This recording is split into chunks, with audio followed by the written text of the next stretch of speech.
Cet avion de la marine française renseigne les hommes au sol. Il a repéré un convoi qui se dirige vers eux. C'est un camion sorti Hiroujou en route vers Doualkoué. Bien pris? Reçu. Bon, apparemment, mouvement de véhicule par la droite. Aigle 20, répétez.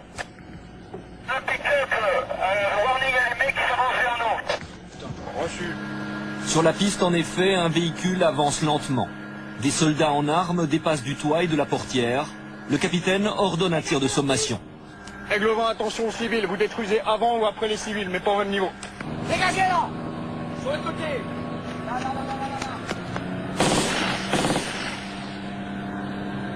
Répétez, tir de sommation.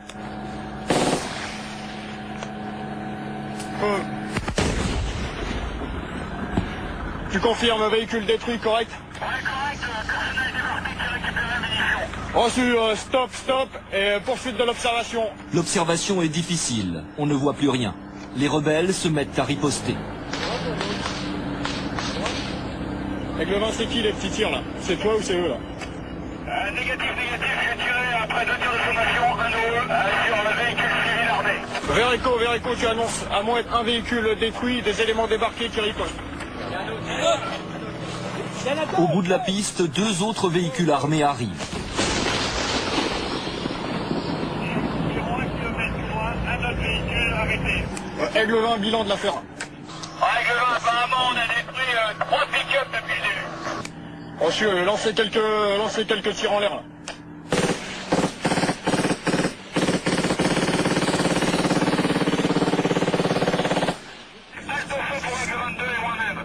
Je pensais pas qu'il viendrait se frotter.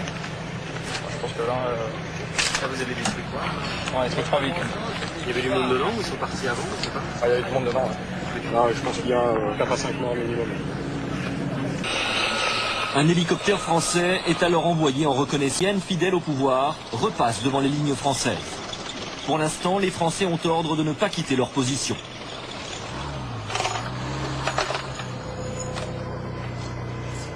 Une heure passe, et puis comme partout en Afrique, des gens sortent de nulle part, comme s'il ne s'était rien passé.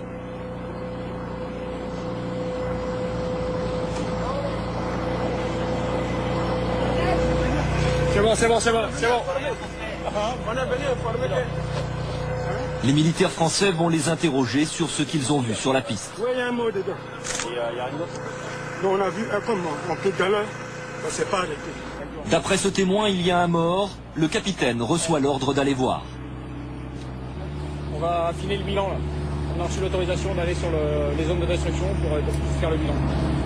Le premier véhicule n'a pas été touché par le tir du char français. Mais le conducteur a bien été tué. Il est incarcéré sous le volant. Les autres occupants ont disparu. Les morts et les blessés ont été emportés par les survivants. Une très forte odeur d'alcool se dégage. Les rebelles n'avaient donc pas que des munitions. Bon, on met tout dans le sac. Bon, on remet tout.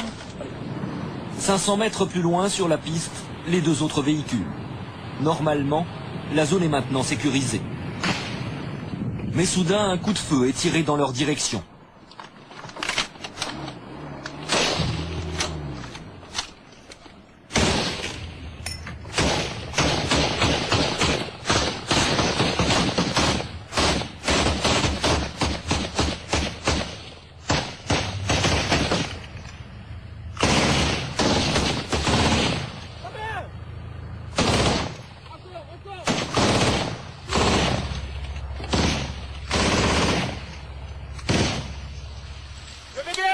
Le VBL, c'est le véhicule blindé léger qui va leur servir de bouclier. Derrière le VBL, Boulabi et moi. Allez.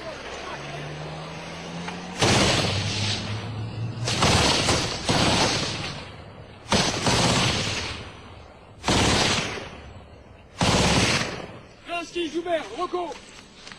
Boulabi avec le VBL.